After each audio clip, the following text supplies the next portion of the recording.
Bugün təhsil və zaman verilişində uşaqların bir neçə dildə təhsil almasının gələcək üçün üstünlük olub olmadığını və ana dilindən uzaqlaşma riskini müzakirə edəcəyik. Çoxdilli təhsil həm imkanlar açır, həm də diqqət tələb edir. Verilişimizdən ətraflı izləyək.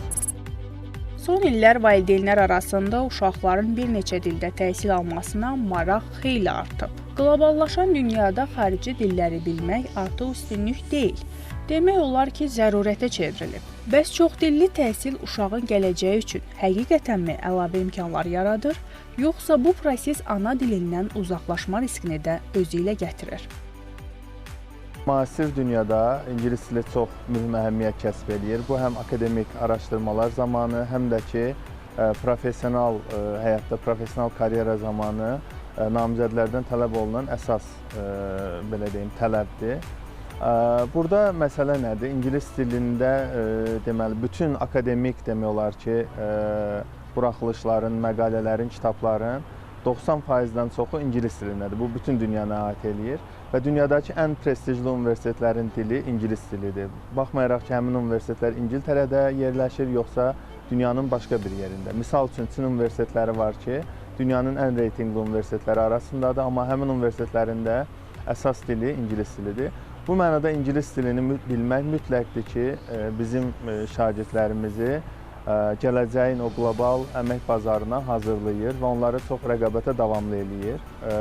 Bununla yanaşı, onlar yəni ingilis dili və yaxud da ki, bizim məktəbdə öyrətdiyimiz alman dili şagirdlərin kimliyinin bir parçasına halına gəlməməlidir. Bunun öz təhlükələri var. Bu mənada biz bu Azərbaycan dili, ingilis dilində tədris və digər xarici dildəki tədrisi balanslı etməyimiz lazımdır.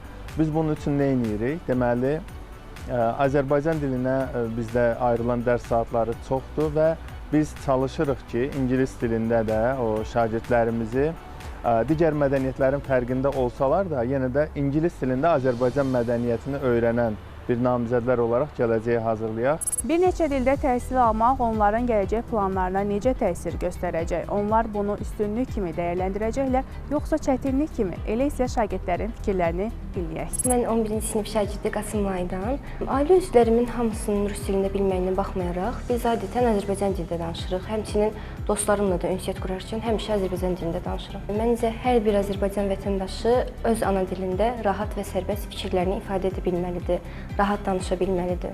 Mən Avropada təhsil almaq istəyirəm, orada təhsilimi davam etdirmək istəyirəm.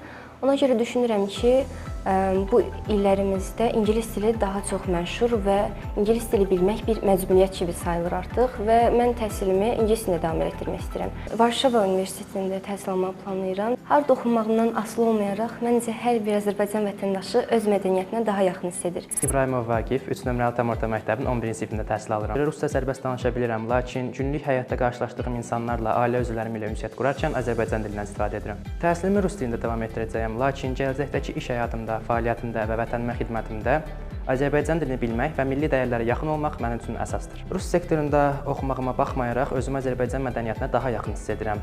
Uşaqlığımdan bu mədəniyyətin dəyərləri ilə böyümüşəm. Ailəyə hörmət, vətənpərvərlik, qonaqpərvərlik, dostluq, bu anlayışlar mənim üçün çox əsasdır. Musiqimiz, tariximiz, mədəniyyətimiz mənə kim olduğumu xatırlatır və daim qürur hissi verir. Rus dilini bilmək və təhsil almaq mənə əlavə imkanlar yaradır, amma mənim köküm və əsas dəyərlərim Azərbaycan mədəniyyətinə bağlıdır. Azərbaycan dilində fikrimi normal və aydın şəkildə ifadə edə bilirəm. Azərbaycan dili mənim ana dili, dövlət dilimdir. Azərbaycan dili mənim kimliyimdir. Mən adı Elif Öztans, 3 nömrəli tam orta məktəbin 8B sinifində təhsil alıram. Valideynlərimdən atam türk, anam Azərbaycanlı olduğu üçün evdə hər iki dildən də istifadə edirəm. Həm öz istəyim olub, həm də valideynlərimin istəyi üzərinə rus dili məktəbində təhsil alma qərarı almışam. Ana dilimdə öz fikrimi çox rahat şəkildə ifadə edə bilirəm. Gələcəyimi ingilis dili üzərində qurmağı planlaşdırıram, çünki ingilis dili dünyadan çox işlədilən dillərdən biridir. Gələcəkdə xaricdə təhsil almaq istədiyim üçün və yeni bir işlər öyrənmək istədiyim üçün ingilis dilini bilmək mənim üçün çox vacibdir. Özümü Azərbaycan mədəniyyəti daha yaxın hiss edirəm, çünki uşaqlığımdan Azərbaycanda böyümüşəm. Həm də Azərbaycanın milli adət-ənənələri, musiqiləri, mətbəxi mənə çox doğma gəlir. Benim adım Dəfnə Kiracı. Nahçıvan Cambridge okulunda 7. sınıfa gidiyorum. Türkiye'nin Edirne şehrinden geldim. Türkçe ana dilim olduğu için konuşabiliyorum. Okulda da İngilizce konuşuyoruz ve Azerbaycanca da öğrenmeye çalışıyorum. Ek olarak da biraz Almanca konuşabiliyorum. Aslında hem Türkiye hem de Azerbaycan'a yakın hissediyorum. Türkiye kendi öz ülkem olduğu için ve Azerbaycan da kardeş ülkemiz olduğu için onu da kendime yakın görüyorum. İstediğim mesleğe göre Türkiye ama eğer farklı bir meslek olursa yurt dışında daha güzel bir üniversitede okumayı düşünüyorum. Səid Əliyev, mən Nusu Cambridge məktəbinin 7-5 sinifinin şagirdiyəm. Mən 4 dil bilirəm. Bu dillər isə türkcə, Azərbaycanca, almanca və ingiliscədir. Mən evdə olarkən ara sıra bacımla birlikdə ingiliscə və atamla birlikdə ingiliscə danışıram. Amma çoğunluqla, yəni məsələn, şəhərdə olarkən Azərbaycanca daha üstünlük verirəm. Və mən gələcəkdə Harvard Universitetində oxumaq istəyirəm, hansı ki, ingilis dilinin üzərinə daha çox düşməliyəm və gələcəkdə də ingilis dilimi daha çox inkişaf elətdirmək istəyirəm. Yəni, bu aralar ingilis dilinə daha yaxın hiss edirəm, çünki demək olar ki, günümüzün yarısından çoxu ingiliscə danışırıq, sinif yoldaşlarımla birlikdə və dərslərdə. İngilis dilinə, bəli, xariciyə getmək həvəsim vardı, hansı ki, ən çox da Harvard Universitetində oxumaq, hansı ki, ingilis dilinin, yəni yaxşı ingilis dili tələb edir və mən də bu səbəbdən ingilis dilinə üstünlük verirəm. Ağayevə İlknur, mən Nusa International School'da təhsil alıram və 7-ci sinif şagirdiyəm. Mən tamamilə 5 dil bilirəm və bunların 3-ü axıcı şəkildədir. İkisini isə öyrənirəm. Alman dili və fransız dili. Rus dilində isə öyrənməyə çalışıram. Mən bu gün ingilis dilində təqdimat vermək istəyərdim ki, mən ingilis dilini uşaqlıqdan bəri öyrənirəm. İngilis dilində çizgi filmlərə, multfilmlərə baxaraq öyrənmişəm və bu məktəbə gəlmək də mənim üçün bir şərəf oldu. Mən evdə ailəmlə ən çox ingilis dilində və ya fransızca da danışıram, atamla, anamla. Mənim marağım daha çox ingilis dili mədəniyyətinədir və mən bölgəmdə isə təhsilimi Amerikada və ya İngiltərədə almağı ümid edirəm.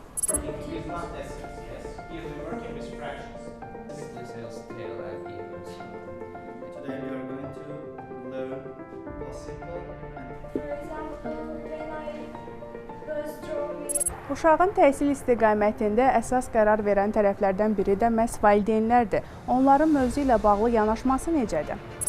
14 yıldır Nahçıvan'da yaşıyorum. 2 tane kızım var. Kızlarımın ikisi de bu mektepte okuyorlar. Birisi 4. sınıfta, diğeri 8. sınıfta.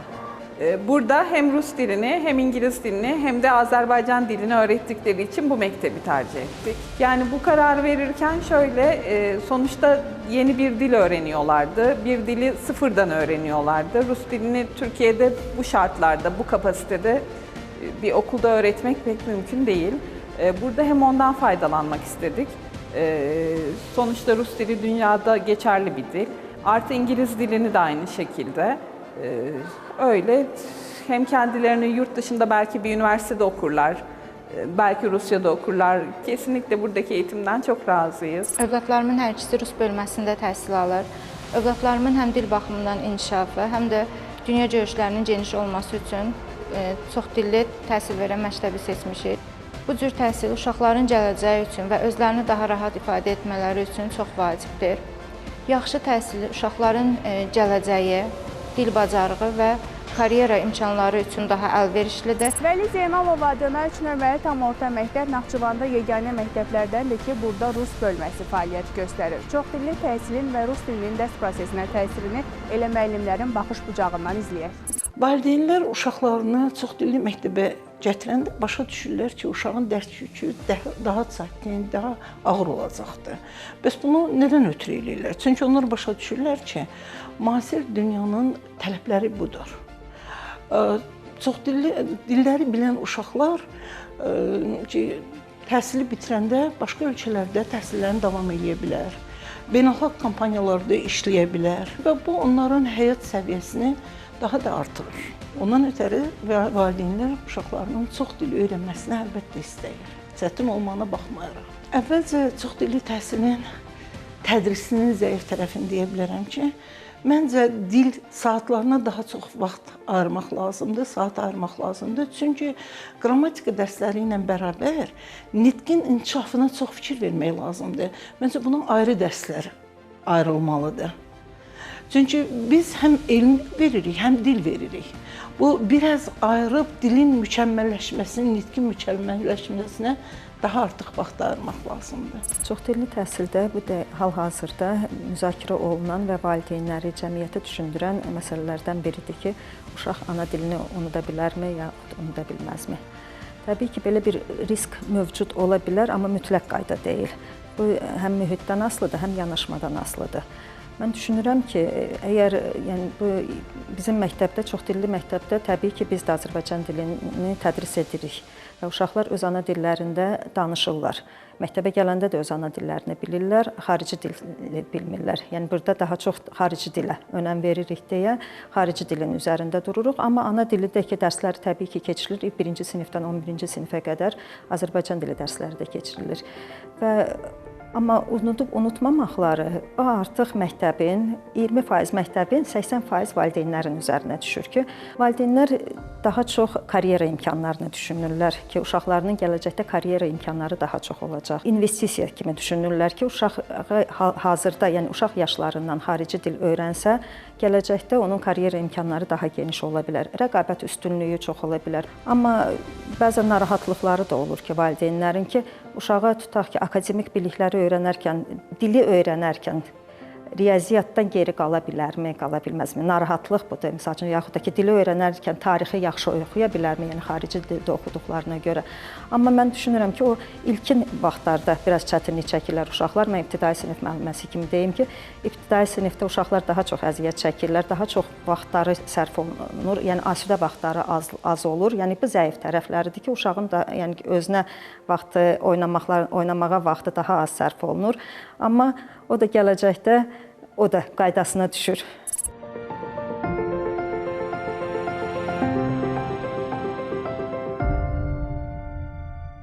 Məktəbimizdə nəinki Naxçıvanda yaşayan şagirdlər, həmçinin Gəncə, Bakı, Sumqayıt, Rusiya, Ukrayna, Qazaxıstan, Özbəkistanda yaşayan həmçinin vətəndaşlar da təhsil alır.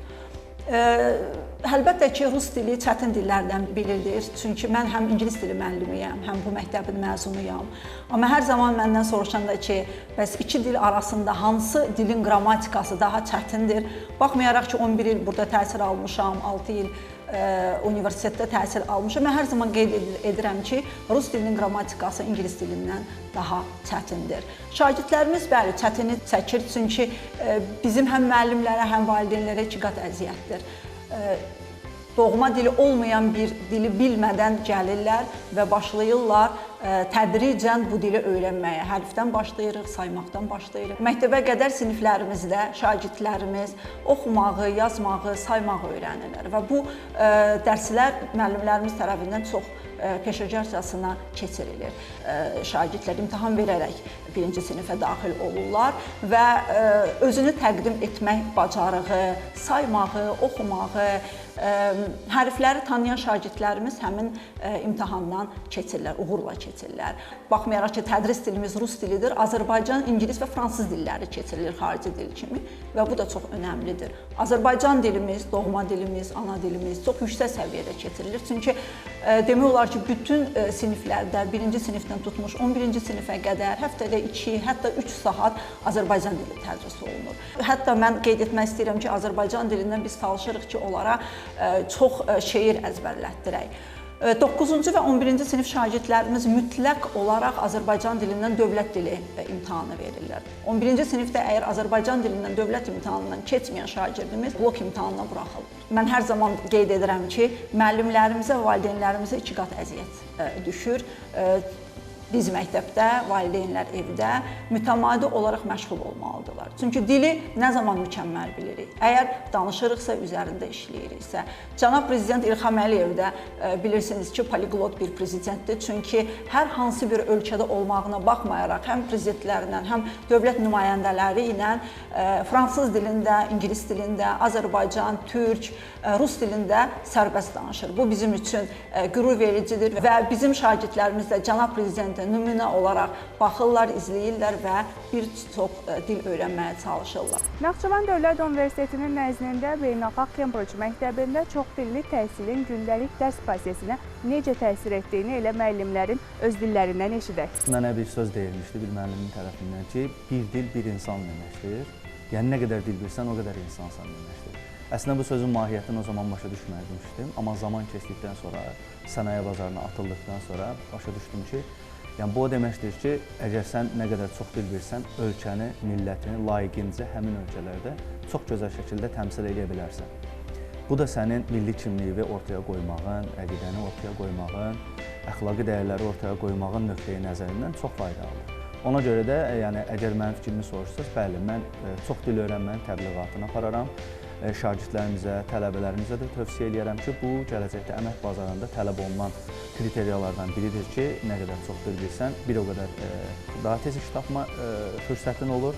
Həm də xarici ölkələrdə daha yaxşı, belə deyək, prestijli sahələrdə özünə yer tapa bilirsən. Ana dili ilə xarici dil arasında əlbəttə ki, balansı qorumaq çox önəmlidir. Hətta biz bəzən dərslərimizi apararkən müəyyən məsələləri iki dildə də müzakirə edərək aparırıq ki, bu şagirdin, belə deyək, müzakirə olunan o xüsusi məsələlərin beyninə tam oturmasına birbaşa xidmət edir. Bu bizim üçün də faydalıdır, şagird üçün də faydalıdır. Amma belə deyərdim ki, bu nöqtəyə nəzərdən yanaşsaq, xarici dil öyrənəndə şagird əsla milli kimliyindən uzaqlaşmır. Tam tərsinə, o öz milli kimliyini xarici dildə kənar yerlərdə daha gözəl təbliğ edə bilir, həm ölkəsini, həm millətini, həm də milli əqidəsini. Çox dil bilmək mütləq o mənada vacibdir ki, hər hansı bir şagird, belə deyək, onun biliklərinə cavab verən hansısa bir iş mühitində sırf bu dilin sayəsində çox rahat bir şəkildə öz işini qura bilər. Amma hal-hazırda görürük ki, ingilis dili qlobal kommunikasiyanın dilidir. Ona görə də əksər insanlar artıq ingilis dilinə meyllənir ki, bu təbii bir haldır. Çünki beynəlxalq dildir, beynəlxalq arenada ən çox istifadə olunur. Amma mən tək ingilis dilinin öyrənilməsini istəməzdim. Eyni zamanda da hal-hazırda bilirsiniz ki, sənaye bazarında getdikcə öz yerini tutan Çin bazarı deyək vardır və bu Çin dilinin də öyrənilməsi artıq Azərbaycanda başlanıbdır və xüsusi maraqla qarşılanır. Bu da böyük bir əslində yaxşı bir imkanlar yaradacaq bizə, mən bunu düşünürəm. Ona görə də mən düşünürəm ki, şagirdlərə birinci olaraq çox dil öyrənməyə faydalarını izah etmək lazımdır. İkincisi də ki, sənaye bazarında ən çox tələb olunan dili öyrətmək lazımdır. Yəni, hər dili öyrənmək lazımdır deyə deməzdim mən bu sözü. Yəni, ən çox lazım olan gələcəkdə ona daha faydalı qapılar açmağına səbəb olacaq dil öyrənmək. Bir məqalədə oxumuşdum ki, xarici dil öyrənmək beyin xəstəliklərini %70% azaldırmış. Mən bu fikirlə qane olmadan bir tələbəmlə universitetdə elmi tədqiqat başlatdıq və araşdırma etdik və həqiqətən də gördük ki, xarici dil öyrənməsi bir növ beynin gimnastikasıdır. Və beyin yeni sözlər öyrəndikdə orada xüsusi neyronlar fəaliyyətə keçir, hüceyrələr fəaliyyətə keçdiyinə görə beyin daim aktiv qalır. Aktiv qalan beyində, belə deyək də, gələn nəticə odur ki, aktiv qalan beyin xəstəliyə düçar olunur. Bu çox önəmli bir faktor idi və mən ona görə də məhz bunu hətta müəyyən, məsələn, orta və yuxarı yaş üzərində dil öyrənən insanlara rastladıqda bunu mütləq onlara bildirirəm ki, dil öyrənməyə daha çox həvəslə yanaşsınlar, çünki bu lazımdır. Xüsusən də biz bilirik ki, müəyyən bir yaş dövründən sonra günümüzdən çox yayılan Alzheimer xəstəlikləri var ki, Alzheimer xəstəliyi ki, bunların qarşısını alan, belə deyək, faktorlardan biri də dil öyrənməkdir. Yəni, nə qədər çox dil bilsən, beyin bir o qədər, belə deyək, idmanla məşğul olmuş olur. Ona görə də mən istərdim hər kəs ən azından bir xarici dil bilsin. Tək bunun tibbi nöqteyi nəzərindən demirəm. Bunu gələcəkdə hər hansı bir ölkəyə, məsələn, bir ezam oluna bilərsən, hər hansı bir ölkəyə gəzməyə də gedə bilərsən. Orada sənin qarşına çıxan hər hansı bir vətəndaş sənin ölkən barədə səndən soruşa bilər və yaxud da media gördüyü hər hansı bir şeyi səndən sorğulaya bilər. Məhz həmin adamın o dilində, əgər sən onu düz şəkildə başa sala bilmiş olsan, ki, bu zaman nə etmiş olursan, öz ölkəni layiqincə təmsil etmiş olursan, mən bu əsas bu nöqteyə nəzərdən dil öyrənməyə yanaşıram ki, gələcəkdə öz şagirdlərimiz öz vətənini, millətini layiqincə qlobal arenada təmsil edə bilsinlər.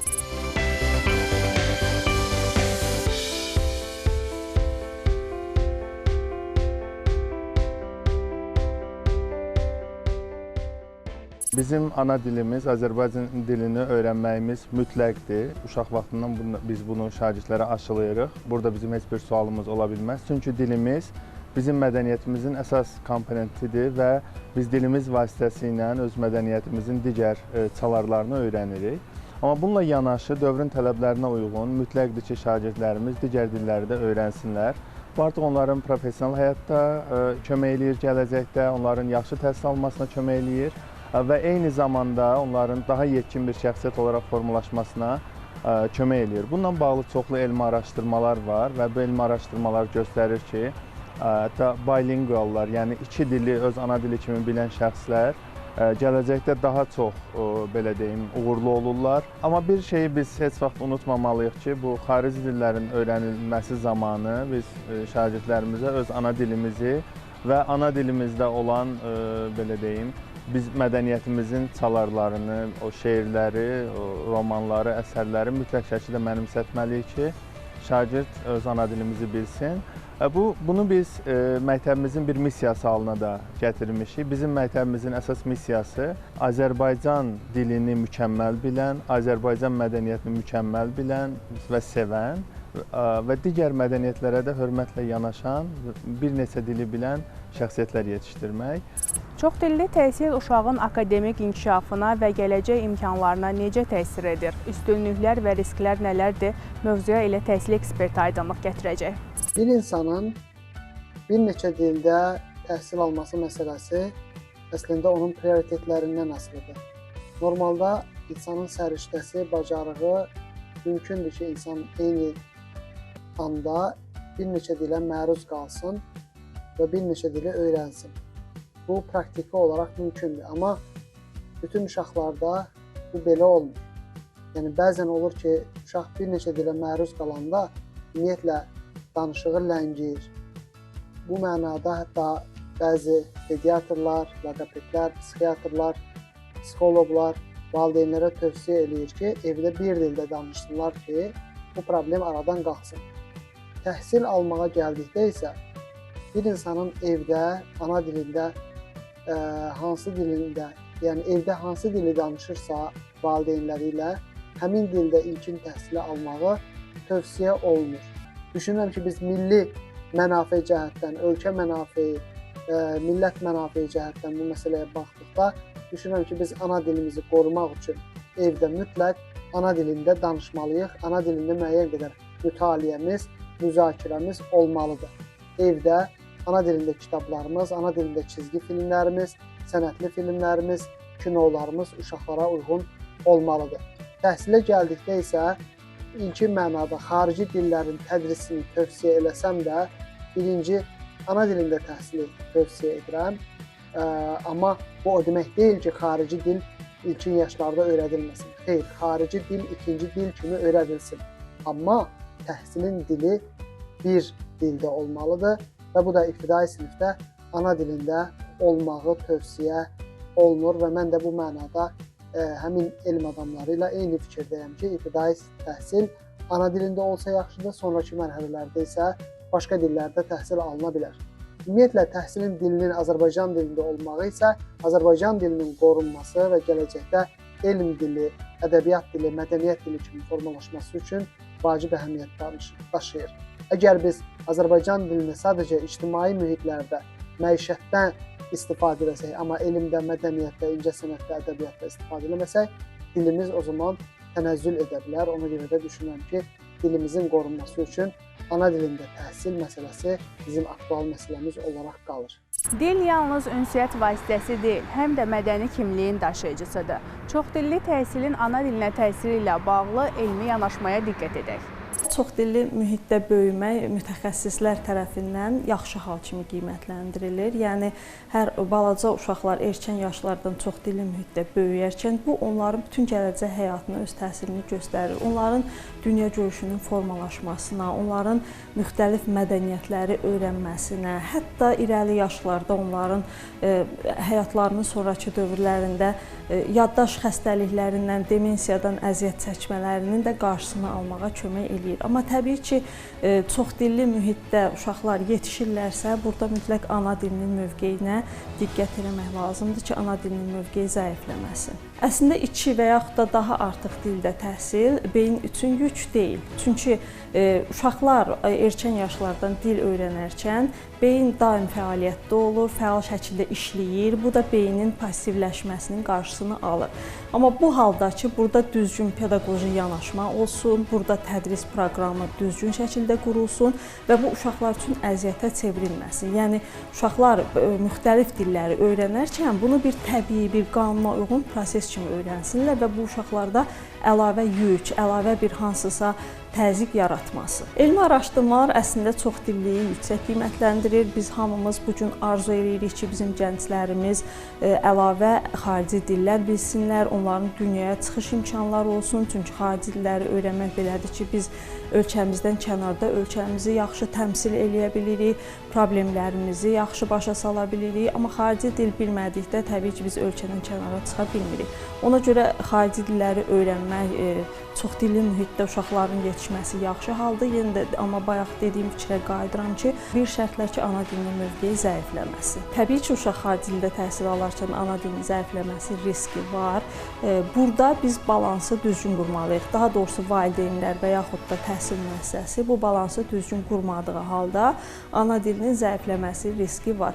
Əgər məsələn uşaq deyək ki, məktəbdə ingilis dilində və yaxud da rus dilində hər hansı bir əcnəbi dildə uşaq təhsil alırsa, digər mühitdə, ailədə, sosial mühitdə o mütləq ana dilindən istifadə eləməlidir. Əks halda, məsələn, uşaq deyək ki, rus dilində təhsil alır, evdə də rus dilində danışılırsa, onda ana dilinin o funksional istifadə dairəsi zəifləyir və beləliklə də ana dili zəifləmiş olur. Ana dilin də zəifləməsi bilirsiniz ki, bu gün çox aktualdır, həm də bizim milli kimliyimizin zəifləməsinə gətirib çıxarır. 16-cı əsrdə Rom imperatoru 5-ci Karl demişdi, insan dilləri bildiyi qədər insandır.